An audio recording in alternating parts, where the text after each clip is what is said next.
সুপ্রিয় দর্শক, স্বাগত জানাচ্ছি আজকের সম্পাদকীয়তে। আমাদের আজকের বিষয় বাংলাদেশের উন্নয়ন এবং ইঙ্গো মার্কিন সতর্কতা। আর এ নিয়ে আলোচনার জন্য আমাদের স্টুডিওতে আমন্ত্রণ জানিয়েছি। আমার ডান দিক থেকে পরিচয় করে দিচ্ছি। রয়েছেন নিরাপত্তা বিশ্লেষক মেজর জেনারেল অবসরপ্রাপ্ত আব্দুর রশিদ, রয়েছেন সাবেক রাষ্ট্রদূত ও সচিব জনাব হুমায়ুন কবির, এবং রয়েছেন দৈনিক ভোরের কাগজের সম্পাদক জনাব শ্যামল দত্ত। আপনাদের তিনজনকে স্বাগত জানাচ্ছি আজকে আমাদের আলোচনা অনুষ্ঠানে। দর্শক, জানিয়ে রাখি আমাদের আলোচনায় আপনি অংশ নিতে পারবেন, এর জন্য আপনাকে ফোন করতে হবে। আপনারা যে নম্বরগুলো পর্দায় দেখতে পারবেন সেই নম্বরে, এছাড়া ফেসবুক অথবা SMS এর মাধ্যমে আপনাদের মন্তব্য সরাসরি এই অনুষ্ঠানে পাঠাতে পারবেন। আলোচনা শুরু করার আগে আমরা এখন পর্যন্ত যে শিরোনামগুলো আছে সেগুলো একটু দেখে নিই। যুক্তরাষ্ট্রের নতুন সতর্কতায় বিস্মিত সরকারের 5 মন্ত্রী। পররাষ্ট্র প্রতিমন্ত্রী বললেন, বহির্বিশ্বের সঙ্গে সম্পর্কের কোনো অবনতি হবে না।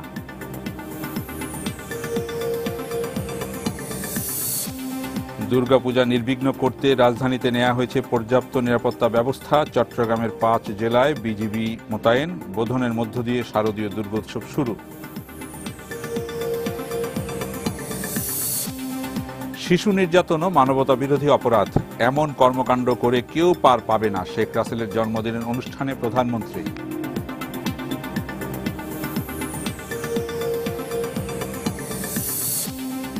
রাজধানীতে বিআরটি এর অভিযানে বাস শ্রমিকদের শাস্তির প্রতিবাদে মিরপুরে বিক্ষোভ। গুলিস্তান থেকে বাস দীর্ঘক্ষণ বন্ধ থাকায় যাত্রীদের চরম ভোগান্তি।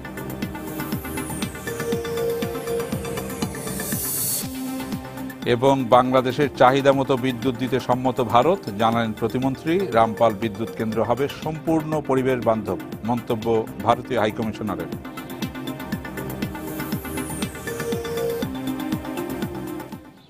আমরা শিরোনামগুলো দেখলাম। আমাদের যে আজকের আলোচনার বিষয় বাংলাদেশের উন্নয়ন এবং ইঙ্গো মার্কিন সতর্কতা। আমরা জানি যে বাংলাদেশের বিভিন্ন ক্ষেত্রে উন্নয়নের বিষয়টি নিয়ে গত কয়েক সপ্তাহ ধরে আমরা যদি জাতিসংঘের যে সম্মেলন, সেই সম্মেলনের পর দেখি, পরবর্তীতে দেখি যে বিশ্বব্যাংকের যে পেরুর রাজধানী লিমায় বিশ্বব্যাংকের বার্ষিক সম্মেলন হলো সেখানে, এবং বিভিন্ন পর্যায়ে খুব প্রশংসিত হচ্ছে বাংলাদেশের বিভিন্ন উন্নয়ন দিক, মানে প্রশংসা করা হচ্ছে। এর পাশাপাশি আমরা দেখি যে বাংলাদেশের ব্যাপারে বিভিন্ন, বিশেষ করে আজকে যেটা বললাম ইঙ্গো মার্কিন, যুক্তরাজ্য এবং যুক্তরাষ্ট্রের সতর্কতা জারি, এ দুটোকে নিয়ে এটা বলা হচ্ছে যে মানে যখনই বাংলাদেশের একটা ইতিবাচক দিকটা আসছে তখনই একটা নেতিবাচক পরিবেশ যেন একটা সৃষ্টি করছে। আজকে আমরা দেখি যে এটা হওয়ার পরে দ্বিতীয় দফা, যুক্তরাষ্ট্র অবশ্য বলছে দ্বিতীয় দফা না, এটা তারা নবায়ন করেছে মাত্র, নতুন করে কোনো অ্যালার্ট জারি করেনি। আজকে যুক্তরাষ্ট্রের রাষ্ট্রদূত বললেন। তো আমাদের কয়েকজন মন্ত্রী তাৎক্ষণিক প্রতিক্রিয়া ব্যক্ত করেছেন। আমাদের স্বরাষ্ট্রমন্ত্রী বললেন যে এটাকে বলছেন দেশি এবং আন্তর্জাতিক চক্রান্তের একটা ষড়যন্ত্র, বলছেন ষড়যন্ত্রের গন্ধ সরকার পাচ্ছেন। আমি জেনারেল রশিদ, আপনাকে দিয়ে আজকের আলোচনা শুরু করতে চাই। আপনি কিভাবে দেখছেন গোটা বিষয়টিকে? এটি আমি দেখছি যে একটা রুটিন অ্যাফেয়ার্স, যে অনেক দেশই তাদের বিভিন্ন পারসেপশনাল অথবা অ্যাকুরেট ইনফরমেশনের উপরে একটি সতর্কতা দেয়। সেই সতর্কতা যদি আমরা এখন যে ইঙ্গো মার্কিন বললেন, যে অস্ট্রেলিয়া, ইউকে, USA, কানাডা, এদের সাইটে যদি আপনি দেখেন, তাহলে আমি দেখব যে এই মুহূর্তে প্রায় 40-এর অধিক দেশ আছে যারা আমরা যে স্ট্যাটাসে বর্তমানে আছি, যে অধিক সাবধানতা চলাচলে অবলম্বন করতে হবে। তাদের 4টি ক্যাটাগরি আছে। একটি হলো সাধারণ সতর্কতা, একটি হলো অধিক সতর্কতা, একটি হচ্ছে যে প্রয়োজন না থাকলে ট্রাভেল না করা, পুনর্বিবেচনা করা, আরেকটি ট্রাভেল যাওয়া যাবে না। এই 4টি। তা আমাদের এটি হলো দ্বিতীয় স্তরের সতর্কতা। এখন এই সতর্কতা জারির পেছনে তারা যে জায়গাটা লাগিয়েছে সেটি হলো একটা জঙ্গিবাদের হুমকি। এটি তারা কিন্তু সুস্পষ্ট করেছে। এই সতর্কতা কিন্তু শুধু জঙ্গিবাদের হুমকির উপরে জারি হয় না।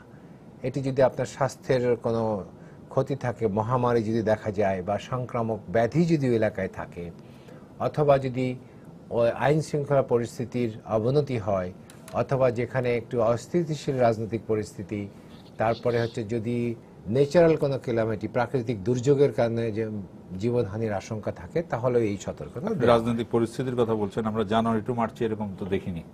আমি সে কথাই বলছি, যে সব মিলিয়ে আমি বললাম এগুলোর কারণে এটা দেওয়া হয়। এখন আমি এই কারণ সম্পর্কে আসছি, যে মার্কিন যুক্তরাষ্ট্র বা এনারা যে কারণের জন্য এটা দিয়েছে, তো মূলত তারা জঙ্গি হামলা আশঙ্কা করছে।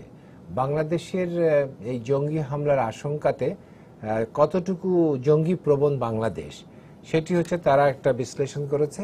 এখন প্রশ্ন হচ্ছে তাদের বিশ্লেষণের সাথে আমাদের বিশ্লেষণ মিলছে না, এবং শুধু আমাদের বিশ্লেষণ না, এটি কিন্তু পৃথিবীর সব দেশ কিন্তু এটার সাথে একমত নয়।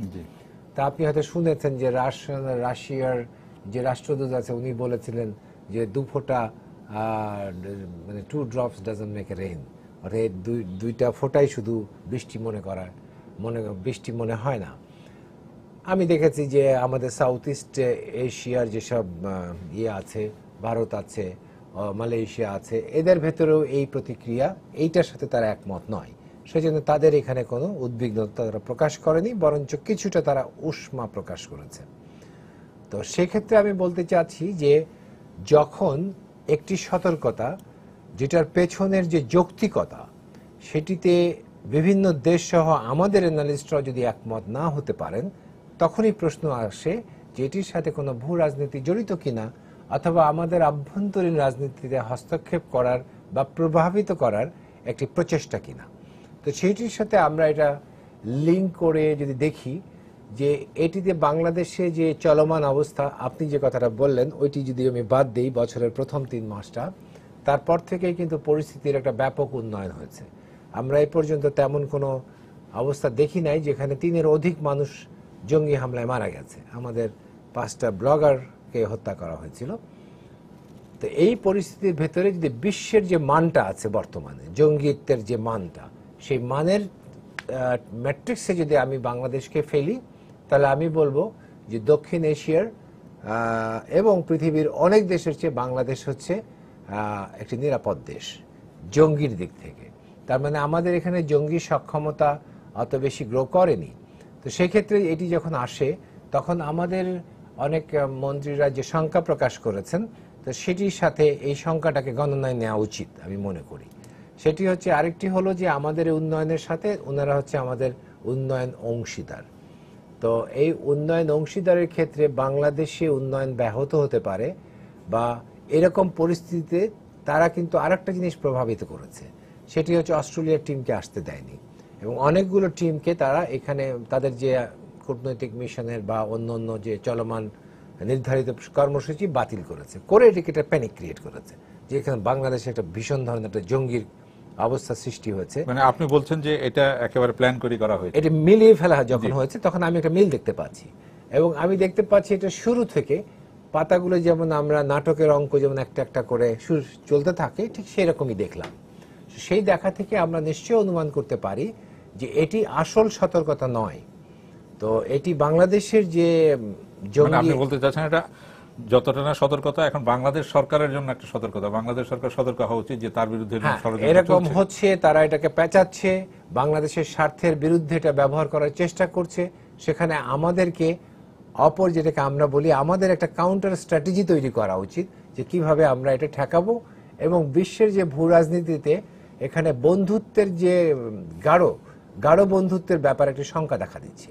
আমি যে বন্ধুকে চাই, সেটি মার্কিন যুক্তরাষ্ট্র আমার বন্ধু হলে বিপদে আপদে সে আমার পাশে থাকবে, কিন্তু আমার উন্নয়নে বাধার ক্ষেত্রে যখন তার বন্ধুত্বের সেই বন্ধু ভাবটা যখন আমি পাবো না, তখন আমাদের জনগণের ভেতরে তার সম্পর্কে সংশয় দেখা দেবে।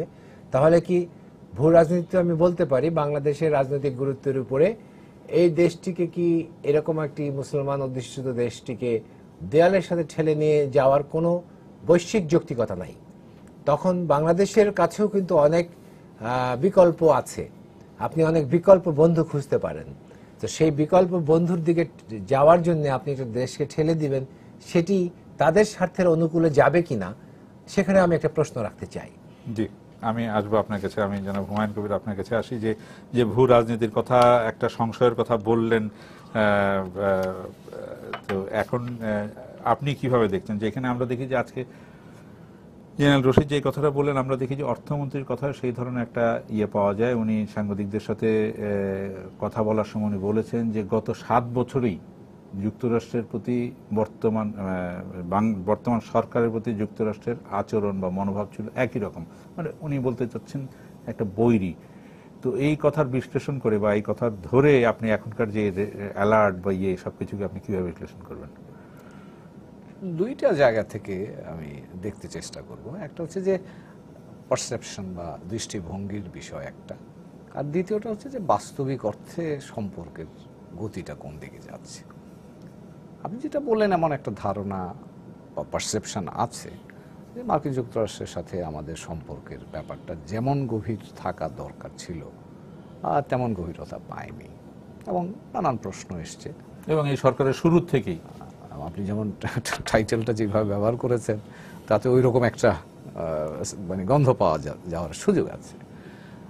কিন্তু আপনি যদি বাস্তব অবস্থাটা দেখেন, তাহলে কিন্তু সম্পর্ক গভীরতা কিন্তু কমেনি, বেড়েছে বরঞ্চ। আমি কয়েকটা দৃষ্টান্ত দিই। আমাদের বাণিজ্যিক সম্পর্ক মার্কিন যুক্তরাষ্ট্রের সাথে, তো আমাদের মার্কিন যুক্তরাষ্ট্র কিন্তু বাংলাদেশের সবচেয়ে বড় রফতানি বাজার, একক বাজার। তো কাজেই একক দেশ হিসাবে সেখানে কিন্তু আমাদের রফতানি বেড়েই চলেছে, কমেনি। তো কাজেই সেক্ষেত্রে হয়তো বলতে পারেন যে এখানে জিএসপি নিয়ে সাম্প্রতিক কালে যেসব ঘটনা ঘটেছে, কিন্তু তারপরেও কিন্তু আমাদের এটা কি আপনি এভাবে দেখবেন না যে যুক্তরাষ্ট্রের এত বাধা হিসাবে বলবেন তো, যে জিএসপি দিচ্ছে না বা নানা শর্ত দিচ্ছে, এত কিছুর পরে বাংলাদেশের বাজার ওখানে সম্প্রসারিত হচ্ছে। হ্যাঁ, বিষয় আমার কাছে বিষয় যেটা গুরুত্বপূর্ণ, চাহিদা সেখানে আছে। নিশ্চয়ই এখন আমরা যখন দেখব, তখন দেখব যে আমি এতে ক্ষতিগ্রস্ত হচ্ছি কি আমি উপকৃত হচ্ছি, আমার বাণিজ্যিক সম্পর্ক বিস্তৃত হচ্ছে। তো কাজে সেই বিবেচনায় আমি এটাকে খারাপ বলবার কোনো স্কোপ নাই। বাংলাদেশের সাথে গত 7 বছরে নিরাপত্তা সম্পর্ক যদি বলেন, তাহলে কিন্তু অনেক গভীর নিরাপত্তা সম্পর্ক আমাদের সাথে তৈরি হয়েছে। এবার আসেন আপনি কাঠামোগত সম্পর্ক, আমাদের সাথে অনেকগুলি বিষয়ে কিন্তু নতুন নতুন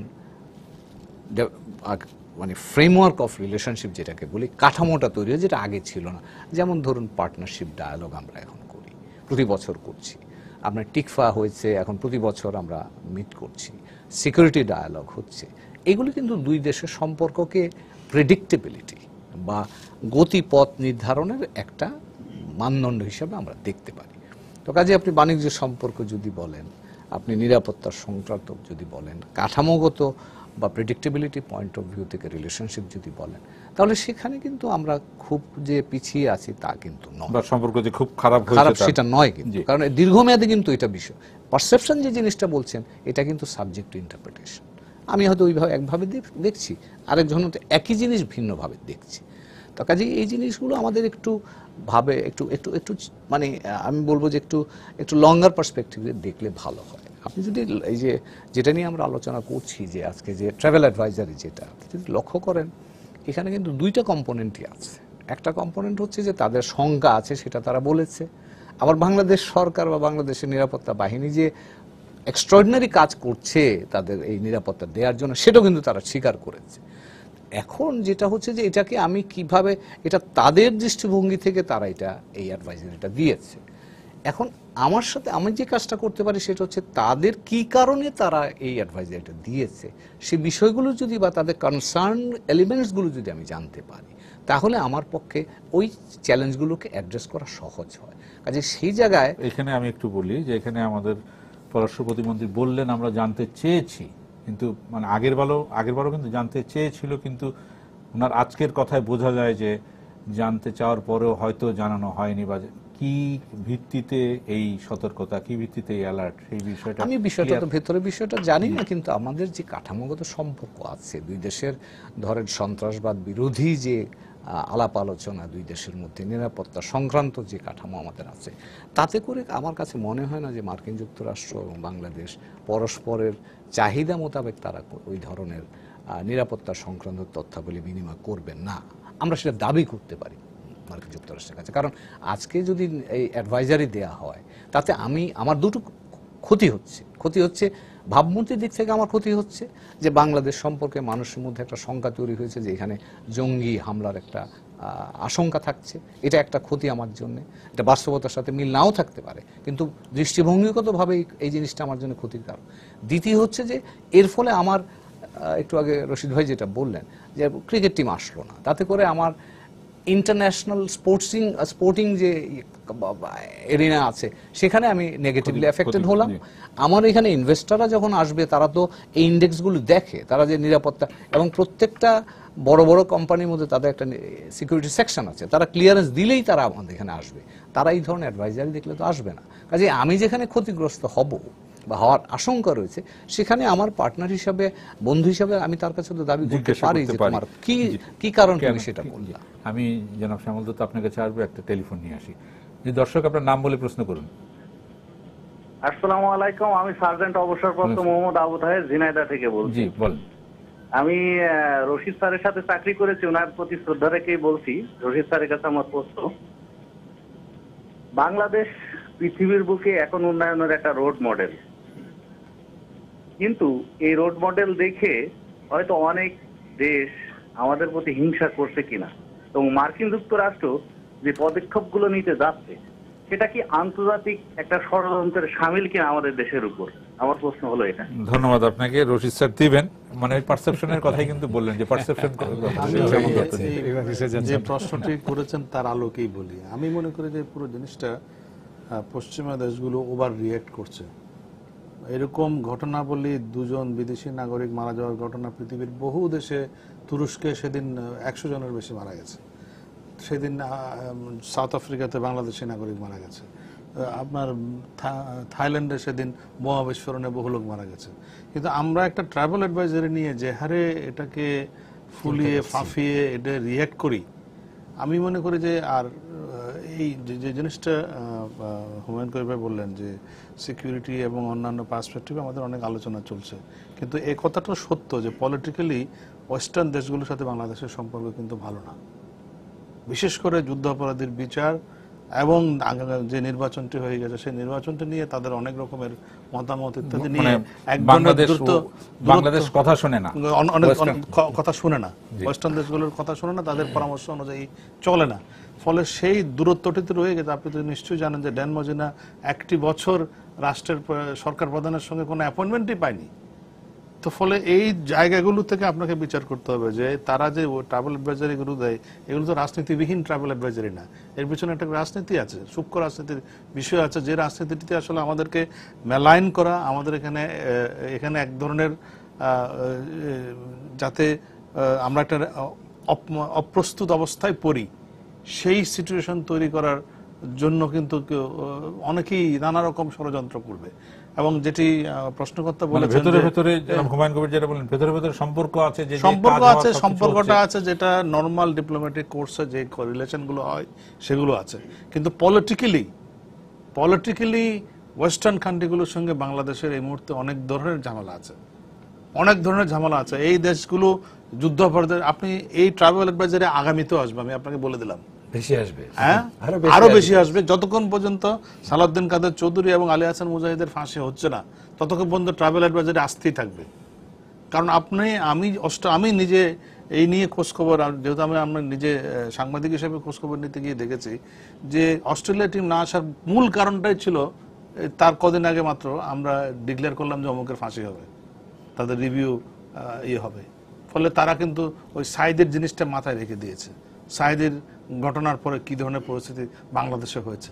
তা আপনি সেই পরিস্থিতি তো আপনার তাদের মাথায় আছে, বাংলাদেশে কি ধরনের ঘটনা ঘটেছিল। আর দুটো মানুষ মারা গেছে, একজন ইসলাম ধর্ম গ্রহণ করা সেই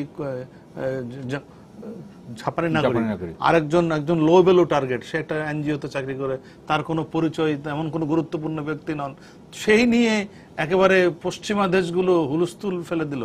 এটার পিছনে কি রাজনীতির গন্ধ পাচ্ছেন না আপনি?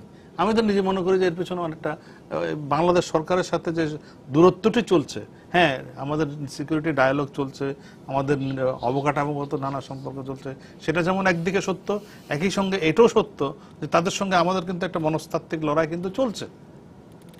এই পশ্চিমা দেশগুলোর সঙ্গে আমাদের এক ধরনের সাইকোলজিক্যাল লড়াইয়ের ফল হচ্ছে সতর্ক বোমা, এবং এই সতর্কতা দিয়ে তারা এখন নতুন করে চেষ্টা করছে যে বাংলাদেশে কিভাবে একটা প্যাচে ফেলা যায়। আর এই প্যাচে ফেলার জন্য তো নানা পক্ষ তৈরি আছে, বাংলাদেশের ভিতরে নানা পলিটিক্যাল ফোর্স তৈরি আছে। আপনার দিনের পর দিন আমরা তদবির করে দেন দরবার করে তাদের কাছে গিয়ে, এটা তো বাংলাদেশের বাস্তবতা যে জিনিসটা আমরা ওই জানুয়ারি থেকে মার্চে পারি নাই, সেই জিনিসটা আমরা এখন করতে পারছি। জানুয়ারি থেকে মার্চে কোনো ট্রাভেল অ্যাডভাইজারি ছিল না, যখন প্রতি মুহূর্তে বাসে বোমা মারছে, প্রতি মুহূর্তে গাড়িতে বোমা মেরে তখন ক্রিকেট খেলা হয়েছে, তখন ক্রিকেট খেলা হচ্ছে, তখন সবই হচ্ছে, তখন টিমগুলো আসতে কোনো অসুবিধা নেই। অস্ট্রেলিয়া টিম আসে নাই কারণ তারা ভেবেছে যে এই দুটি ফাঁসি নিয়ে দেশের মধ্যে একটা অস্থিতিশীল অবস্থা তৈরি হবে, এই মুহূর্তে তাদের আসা ঠিক হবে না। ঘটনাচক্রে এর একদিনের মধ্যে একটা ঘটনা ঘটলো। ফলে সব মিলিয়ে আমি মনে করি যে এই ট্রাভেল অ্যাডভাইজারি এগুলো নিয়ে এত দুশ্চিন্তা করার কিছু নেই। তারা ট্রাভেল অ্যাডভাইজারি দিতেই থাকুক, আর আমাদের মতো আমাদের দেশে এগোতেই থাকুক। আজকেই ওয়ার্ল্ড ব্যাংকের চিফ ইকোনমিস্ট বলেছে বাংলাদেশের যে অগ্রগতি, কৌশিক বসু বলেছেন, এটা পৃথিবীর কাছে ঈর্ষণীয়। সুতরাং তাদের মতো দিতে থাকুক, আর আমরা আপনাদের মতো অগ্রগতি করতে থাকি। যে আরেকজন দর্শকের প্রশ্ন নিয়ে আপনার কাছে আসছে। জি দর্শক, আপনার নাম বলে প্রশ্ন করুন। ওয়ালাইকুম স্যার। ওয়ালাইকুম আসসালাম। আমি সাধারণ কবি, পুরানা পল্টন হলো, এখন বেগমগঞ্জ নোয়াখালী থেকে। জি জি, আমার প্রশ্ন হুমায়ুন কবির সাহেবের কাছে, জি, যে বাংলাদেশের যে পশ্চিমাদের রেড অ্যালার্ট, হংকংয়ের সবুজ, আরেকজনের বাদামি, এত যে কালার, এই সবই কি বাংলাদেশ সম্পর্কিত পশ্চিমা বিশ্বের বিদ্যমান ভ্রান্ত নীতির ফসল কিনা? ধন্যবাদ জনাব হুমায়ুন কবির দিবেন, কিন্তু তার আগে জেনারেল রশিদ যে কথাটা আমরা আপনার একজন দর্শক সার্টেনলি ওই রেড অ্যালার্ট এই শব্দটি তো নেই, এটি তো আমরা Alert, বানিয়েছি। জি। তাদের কথা হচ্ছে অ্যালার্ট মানে তারা সাবধানতার কি ডিগ্রিতে হবে, কি মাত্রায় আপনি হবে, বললেন সেটি দ্বিতীয় তারা বলে। ডিগ্রিতে আমি আছে। 4টা মাত্রা জি। বলেছি। এখন আমি পশ্চিমা আমেরিকান ফরেন পলিসি নিয়ে আমি যেটা বলতে চাচ্ছি, আমি এগ্রি করি অ্যাম্বাসেডর হুমায়ুন যেটা বললেন, যেই জায়গাটাতে আমরা আছি সেটা হলো we must be able to identify the difference between the working relation and deep relation. আমাদের সাথে ওয়ার্কিং রিলেশন আছে, সব কাজই চলছে, সেটাকে আমি বলবো এটা ওয়ার্কিং রিলেশন। ডিপ রিলেশনে আমরা যেতে বাধাগ্রস্ত হচ্ছি এই সব জিনিস দিয়ে। আমার জিএসপিসি নাই, আমার কি বলে ট্রাভেল ওয়ার্নিং দিয়ে আমাদেরকে দেশে একটি যে ভাবমূর্তি সেটাকে নষ্ট করা হচ্ছে। তো এখানে কি হচ্ছে যে একটা যে সেন্সেশন, আমাদের যে পারসেপশন, পিপলস পারসেপশন, সেটি একটি বাধাগ্রস্ত হচ্ছে। আপনি এই যে প্রশ্ন থেকে বুঝতে পারছেন, মানুষও কিন্তু এটা অনুভব করছে।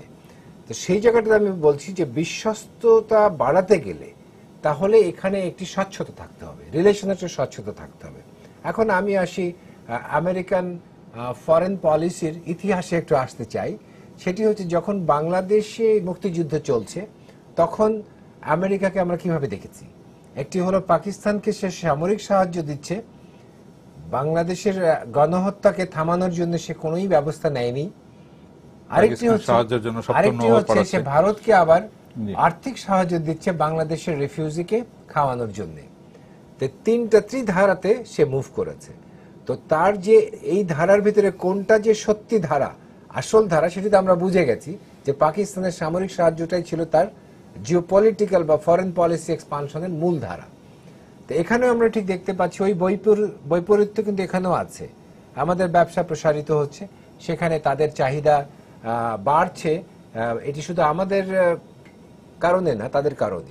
মার্কিন যুক্তরাষ্ট্রের মানে ওরা তো সস্তা যেখানে পণ্য পায় সেখান থেকে যে মার্কিন যুক্তরাষ্ট্রের রাষ্ট্রদূত নিজেই বলেছেন এক সময়, এটি ছোটখাটো জায়গায়, যে আমেরিকার লোকরা বছরে 65টি পোশাক কেনে। কেন কেনে? মেড ইন বাংলাদেশ বলে, যেহেতু এটা সস্তা, সে অ্যাফোর্ড করতে পারে। তো সেই জায়গাটাতে তো আমরা আছি। তো এখানে কোঅপারেশন হচ্ছে। আবার দেখেন যেটি উনি বললেন, শ্যামল দত্ত যেটি বললেন, যে আমাদের বাংলাদেশের যে পলিটিক্যাল যে ফ্লোটা, যে যুদ্ধ অপরাধীদের বিচার, নির্বাচন, এগুলো নিয়ে তাদের যে অবস্থানটা, সেটি কিন্তু সুস্পষ্ট না। তারা সুস্পষ্টভাবে বিচারের পক্ষে যে কাজ করছে সেটি আমি মনে করি না। এরপরে আরেকটি আছে, আমাদেরকে বুঝতে হবে, এটি শুধু যে সাম্রাজ্যবাদের যে অবয়ব আছে এটি কিন্তু পরিবর্তিত হয়েছে। দ্বিতীয় বিশ্বযুদ্ধের পর থেকে যখন কলোনিয়ালিজম বা উপনিবেশবাদ উঠে গেল এবং আমাদের মতো উন্নয়নশীল দেশকে নিয়ন্ত্রণ করার জন্য তারা কিন্তু কতগুলো অস্ত্র বানিয়ে ফেলল। সেই অস্ত্রগুলো হচ্ছে কি? সুশাসন, democracy, rule of law and human rights. এই 4টি অস্ত্র নিয়ে তারা বাজারে, শুধু বাংলাদেশের জন্য না, আমি বলছি সারা বিশ্বেই এটি আছে, সেটি তারা ইউজ করে সেখানে তারা ইনফ্লুয়েন্স করার চেষ্টা করছে। আজকে এই ধরনের যে প্রেশারটা আসছে, আমি মনে করি এটা প্রেশার, এটা সাইকোলজিক্যাল হোক বা ফিজিক্যাল হোক। তো এই সাইকোলজিক্যাল প্রেশারটা কি বাংলাদেশে কোনো একটা ডিমান্ড তারা প্লেস করছে যেটি বাংলাদেশে অ্যাগ্রি করছে না, আমি মনে করছি সেইভাবে, যে প্রবাবলি সেটাকে একটা প্রেশারাইজ করছে যে হ্যাঁ you have to accept my some new framework. সেই ফ্রেমওয়ার্কটা কূটনীতিক কি বলেন এই বিষয়ে, যে ভেতরে কোনো প্রেশার আছে কিনা যেটা বাংলাদেশ মানতে চাইছে না? অনেকে বলে থাকেন যে হ্যাঁ, এর সাথে রাজনীতিও মিলিয়ে থাকেন, যে রাজনীতির বিষয়ে বাংলাদেশে একটা বিরোধী দলের আগাম নির্বাচন দাবি আছে, অনেক কিছু বিষয় রাজনীতির দিকে ইঙ্গিত করে থাকেন। কিন্তু আপনি কি বলবেন এই বিষয়ে? আমি একটু ভিন্নভাবে দেখতে চাই। সেটা হচ্ছে যে একটু আগে আলোচনা এসছে যে আমরা অর্থনৈতিকভাবে ভালো করছি, মডেল হিসাবে পৃথিবীতে স্বীকৃত হচ্ছি, সামাজিক অগ্রগতির ব্যাপারে বিরাট অগ্রগতি বিশ্ব স্বীকৃত, এমডিজি শেষ হলো বা শেষ হওয়ার পর্যায়ে আছে, সেটাতেও আমরা ভালো ফলাফল করেছি। তো এগুলো তো আমাদের প্রতি বিশ্বের ইতিবাচক দৃষ্টি কিন্তু আকর্ষণ করছে। এখন যখন আমি দৃষ্টিতে আসছি তখন কিন্তু আমার দৃষ্টিতে কিন্তু সবটা জায়গায় আসবে, আমার সফলতাটাও আসবে, কোথাও যদি ব্যর্থতা থাকে সেটাও কিন্তু আসবে, অথবা ঘাটতি যদি থাকে সেটাও আসবে। তো কাজেই আমি যে মনে করি যে আজকে আমরা অন্যের ঘাড়ে দোষটা না চাপিয়ে বা ওরা আমাদের বিরুদ্ধে কিছু করছে সেটা না মনে করে, যে আমি কিছু যদি আমার ঘাটতি থাকে সেই ঘাটতিটাকে আমি পূরণ করে আমার সবটুকু জায়গা, ইতিবাচক জায়গাকে আমি সম্পূর্ণ করতে পারি কিনা, সেই দিকটাই আমার মনে হয় যে আমাদের জন্য ভালো হবে। তার কারণ হচ্ছে আমরা যে ধরনের, আমরা একটা ডিসেন্ট বাংলাদেশ চাই, আমরা একটা ডেমোক্রেটিক বাংলাদেশ চাই, আমরা একটা ডিগনিফাইড বাংলাদেশ চাই। কাজেই সেই কাজগুলো যদি করতে হয় তাহলে আমার ধারণা যে আমরা এ ভালো ও খারাপ ওই ইন্টারপ্রিটেশনে না গিয়ে বরঞ্চ আমরা আমাদের কাজটা যেটা করার দরকার সেটা যদি আমরা সঠিকভাবে করি তাহলে আমরা আমাদের অর্থনৈতিক সামাজিক ক্ষেত্রে অগ্রগতির জন্য যেমন প্রশংসিত হই, আমার ধারণা এই মুক্তিযুদ্ধের মধ্য দিয়ে উৎসারিত বাংলাদেশ অন্যান্য ক্ষেত্রেও কিন্তু একই ধরনের ইতিবাচক দৃষ্টান্ত তারা উপস্থাপন রাজনীতি করতে থাকে, তাহলে আমার চাওয়ায়, মানে বাংলাদেশের চাওয়ায় না চাওয়ায় কিছু আসবে যাবে, এর মধ্যে তো অনেক কিছু তখন কাজ করবে। ভূ রাজনীতির বিষয়টা যেটা আপনি বলছেন সেটা আজকাল আমরা এখন যে পৃথিবীতে বাস করছি সেই জায়গাটাই কিন্তু ভূ অর্থনীতি অনেক বেশি গুরুত্বপূর্ণ ভূ রাজনীতির চাইতে।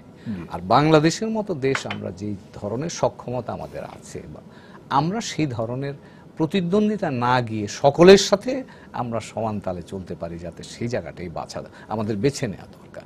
কারণ আমরা নিজেরা যদি কোনো প্রতিদ্বন্দ্বিতার মধ্যে ঢুকে পড়ি তাহলে তার চাপটা কিন্তু আমাদের মধ্যে আসবে। কাজে এখানে আমরা নীতি হিসাবে বা আমাদের দৃষ্টিভঙ্গি হিসাবে বা লক্ষ্যমাত্রা হিসাবে সবসময় বাংলাদেশ এমন একটা পররাষ্ট্রনীতি পরিচালনা করে এসছে, এখনও করছি, ভবিষ্যতেও আমাদের তাই করতে হবে, যে এখানে আমরা সংঘাত বা কনফ্লিক্টের মধ্যে আমরা সচরাচর যেতে চাই না, এবং সেক্ষেত্রে সবার সাথে সম্পর্ক বজায় রেখে আমার দীর্ঘমেয়াদী বলছেন যে সরকারের মন্ত্রীরা যে ধরনের কথা বলেছেন বা রিয়াকশন দিয়েছেন সেই জিনিসটা ব্যাপারে সংযত হওয়া উচিত না। আমি সেটা ওনাদের কাছে কি তথ্য আছে সেটা আমি জানি না, কিন্তু আমি মনে করি যে পারসেপশন এবং রিয়েলিটি দুটো জিনিস, যেটা প্রথমে বলেছিলাম, ওনারা যে বক্তব্যটা দিয়েছেন সেটা ওনাদের পারসেপশন অথবা ওনাদের কাছে তথ্য থেকে থাকতে পারে।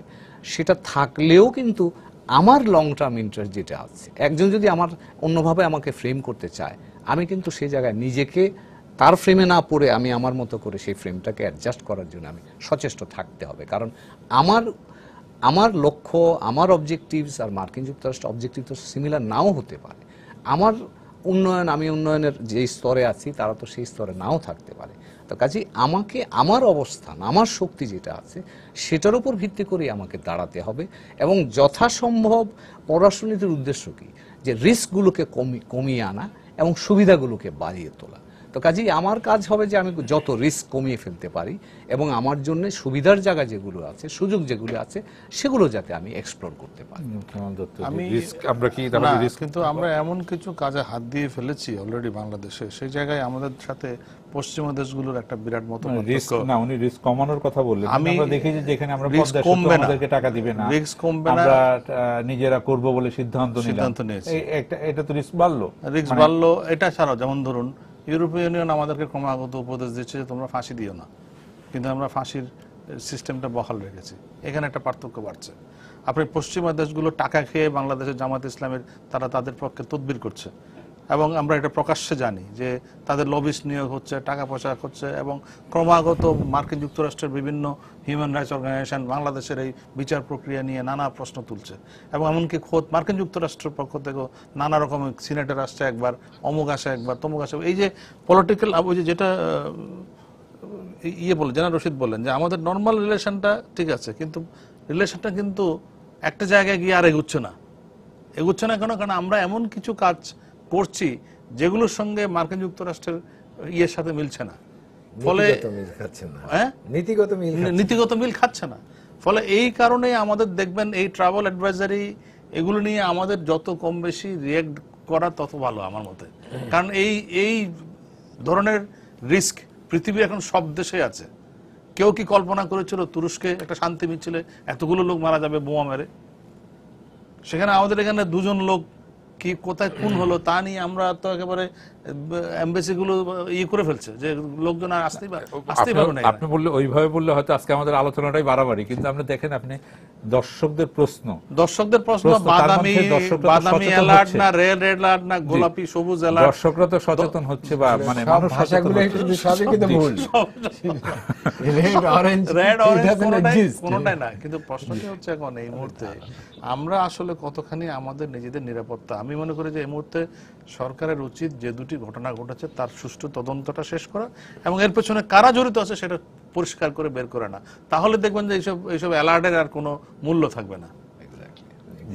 যদি আমরা সত্যিকার অর্থে এই যে দুটি ঘটনা ঘটলো এর আজকে 20 দিন যদিও হয়ে গেছে, আমরা এখনো তদন্ত, আমরা যদিও পুলিশের বক্তব্য শুনতে পাচ্ছি তারা গুছিয়ে এনেছেন, অলরেডি ডিটেক্ট করে ফেলেছেন, একজনকে অ্যারেস্টও করেছে, যে মানে ফলে এই জিনিসগুলো যত বেশি আমরা দ্রুততার সাথে করতে পারবো তত বেশি তাদের অ্যালার্ট গুলো সব মানে মিথ্যা প্রমাণিত হবে এবং ভুয়া প্রমাণিত হবে।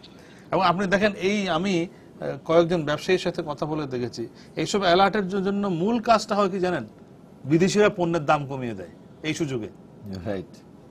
এটি একটি মূল কারণ। এই অ্যালার্টের নাম করে বলবে যে তুমি এখন হংকং এ আসো, আমি ঢাকায় যাবো না মিটিং করতে, প্রথমেই বলবে যে তোমার রেট কমাও, তোমার দেশে এখন আমরা যাইতে পারতেছি না, এটা এই করতে পারছে না, সেই করতে পারছে না, তোমার রেট কমাও। তাহলে অ্যালার্ট তো তাহলে তো সেই অ্যালার্টের পিছনে একটা রাজনীতি আছে, অ্যালার্ট ব্যবসা। আমি এই অ্যালার্টের কারণে আপনি কি পরিমাণ মূল্য কমিয়েছে গত 1-1.5 মাসে? আপনি খালি বিজিএমইর গার্মেন্টস এর ব্যবসায়ীদের সাথে খোঁজ খবর নিয়ে উনি এটা খুব কারেক্টলি বলেছেন। এই আরএমজি সেক্টর ব্যবসায়ীরা অনেকেই বলেছে যে বাংলাদেশে যখন এই যে আইন শৃঙ্খলা পরিস্থিতি বা একটি অবনতি করতে পারলেই তখন তারা প্রাইসে যখন বিশ্ব বেশি করে টাকা নিচ্ছে সেখানে তারা বাংলাদেশের পণ্যের মূল্যের দাম কমিয়ে দিচ্ছে এটিকে ব্যবহার করে। তাহলে এটি যে এর পেছনে কাজ করছে না সেটিও বলা যাচ্ছে না, কারণ ফিজিক্যালি আমরা দেখছি। তাই এক্ষেত্রেও ওই প্রেশারটা কিন্তু এখন আবার আসছে, পণ্যের মূল্য কমাও। তো বাংলাদেশ পণ্যের মূল্য কমাতে কমাতে কোথায় যাবে? না, একদিকে রশিদ ভাই পণ্যের মূল্য কমাতে বলছে, অন্যদিকে আবার বলছে আমেরিকানরা সরকার চাপ দিচ্ছে যে শ্রমিকদের জীবন মান উন্নত করো, তাদের বেতন ভাতা বাড়াও, ট্রেড ইউনিয়ন করার ক্ষমতা দাও। একদিকে ওই প্রেশার, আরেকদিকে বায়ারের প্রেশার হচ্ছে ইয়ে করো, মূল্য কমাও। এই যে ধরনের এগুলো অ্যালার্ট ব্যবসা তো এখন এই জায়গায় পৌঁছে গেছে। আমি যে কথাটা বলতে চাচ্ছি সেটি হচ্ছে যে বাংলাদেশের যেটি করণীয় সেটি হচ্ছে to be decided by the people of Bangladesh. আপনি এই যে আমরা মিলে একটা ডিসিশন নেব। দেয়ার মে বি ডেফিসিট, আমাদের এখানে অনেক কিছুই আছে, আমরা উন্নয়নশীল দেশ হিসেবে আমরা সেই উৎকর্ষের জায়গায় পৌঁছাইনি, কিন্তু সেই উৎকর্ষতা জায়গায় পৌঁছানোর জন্যে আমরা আমাদের যারা বন্ধু দেশ আছে তাদেরকে বন্ধু দেশ হিসেবে সহযোগী হিসেবে পেতে চাচ্ছি, কিন্তু তাদেরকে আমরা ড্রাইভার হিসেবে পেতে চাচ্ছি না। সেটি হলো প্রথম বিষয়। রিস্কের ব্যাপারে আমি যেটা বলতে চাচ্ছি, আমি কিন্তু ওনার মতো অত লিবারালি চিন্তা করছি না, আমি একটু কনজারভেটিভ। আমি মনে করি যে এই সব যারা উন্নত বিশ্ব আছে তাদের একটা কোয়ারশন আছে, তাদের এই গরিব দেশগুলোদের প্রতি তারা একটা নিপীড়ন চালায়। এটি world wide accepted in different form. এই যে অ্যালার্ট থেকে শুরু করে আরো অনেক ফর্ম আমি বলতে পারি। এই নিপীড়ন থেকে আমাদেরকে বাঁচার জন্যই এই যে উন্নয়ন দেশের যে আপনার যে অ্যাসোসিয়েশন বলেন, রিজিওনাল কোঅপারেশন, ন্যাম, যেটা নন অ্যালাইন মুভমেন্ট, এগুলো তো আমরা করেছি। কেন করেছি? যে আমরা নিজেদেরকে তাদের নিপীড়ন থেকে কিছুটা রক্ষা করতে চাই, কিন্তু সেগুলোর কার্যকারিতা এখন অনেক কম। আমি সেটি আসছি যে রক্ষা করতে গিয়ে আমি যে জায়গাটাকে খুঁজতে চাচ্ছি, আমি শুধু মুখের কথার বন্ধু দেখতে চাচ্ছি না। যদি আজকে আমাদের যে পররাষ্ট্র নীতি হওয়া উচিত, যে আমরা আছি যে friendship to all malice to none, this is general term. কিন্তু আমার পাশে যদি টেকসই বন্ধু না থাকে, যে অন্যের নিপীড়ন থেকে আমাকে প্রোটেক্ট করার জন্য সাহায্য করবে বা আমার পাশে দাঁড়াবে, সেটি যদি না থাকে তাহলে কিন্তু উই স্ট্যান্ড নোওয়্যার। তাহলে বাংলাদেশের এই যে প্রক্রিয়ার ভেতরে আমরা কখনোই ভুললে চলবে না যে বাংলাদেশের টেকসই বন্ধু দরকার, এবং সেই জায়গাটার ক্ষেত্রে আমাদের দৃষ্টি দেওয়া উচিত। আর পশ্চিমা বিশ্বের সাথে আমাদের যেটি চলছে সেটি চলমান থাকবে। আমি যেটা মনে করি, যদি আমি বলি যে হ্যাঁ আমাদের এখানে ডেমোক্রেটিক ডেফিসিট আছে, রুলস অফ লয়ের ডেফিসিট আছে, এটির জন্য তার ডাইরেকশনের দরকার নেই। আমরা তার ডাইরেকশনের এখানে আমরা তার ইমপ্লাইড মিনিং আমি আসতে চাচ্ছি না। আমি দেখেছি ওয়েস্টার্ন সাহারাতে অনেক রাষ্ট্র আছে যেখানে এই গণতন্ত্র চলে না, যেখানে ট্রাইবাল বেসড সোসাইটি, সেখানেও তারা এইসব গণতন্ত্র এনে, যেমন আজকে middle east is so unstable. So we must protect our stability basing on the threat and not on their absolute advice, but just for the sake of friendship. যদি আমরা এটা না পাই, এক মিনিট করে দিব, আপনি শেষ কথা আমি বলুন। বলবো যে যেটা দাদা একটু আগে বললেন শ্যামলদা, যে ঘটনাগুলোকে কেন্দ্র করে এই বিষয়টা নিয়ে আলোচনা হচ্ছে বা আমরা আলোচনা করছি, সেই বিষয়গুলোর বস্তুনিষ্ঠ পেশাদারি তদন্ত হয়ে কারা দোষী, কি উদ্দেশ্যে তারা করেছে, সেটা যদি আমরা সুনির্দিষ্টভাবে নির্ধারণ করতে পারি, এবং সেটা যদি ইনফরমেশন ধরেন আজকে যে পুলিশের ঢাকার পুলিশ কমিশনার যেভাবে বললেন যে আমরা প্রায় শেষ করে নিচ্ছি, এখন শুধু প্রমাণ জোগাড় করা হচ্ছে, হয়ে গেলে রেড অ্যালার্ট বন্ধ হয়ে যাবে।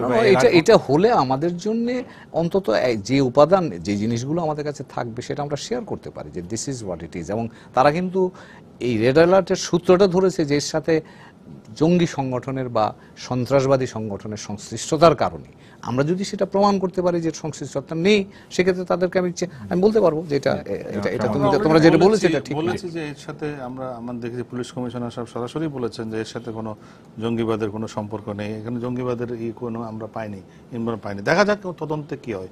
তবে আমি মনে করব, আমি এখনো আমি জানি, আমার মনে হয় যে যতক্ষণ পর্যন্ত এই যুদ্ধাপরাধীদের দুজনের ফাঁসির রায়টি কার্যকর না হচ্ছে, ততক্ষণ রেড অ্যালার্ট চলতেই থাকবে। আপনি রেড অ্যালার্ট বলুন আর সতর্ক বার্তাই বলুন, যাই বলুন না, কারণ তাদের মাথার ভেতরে ঢুকে গেছে সেই আগের যে সমস্ত ঘটনা। রেড অ্যালার্ট আমাদের নার্কোটিক ডিসফাংশন হবে, মানে আমাদের কাজ করবে না। ধন্যবাদ আপনাদের সবাইকে। সুপ্রিয় দর্শক, আপনারা যারা এতক্ষণ আমাদের সঙ্গে ছিলেন, আপনাদেরকে ধন্যবাদ জানিয়ে আজকের মতো এখানে শেষ করছি। শুভরাত্রি।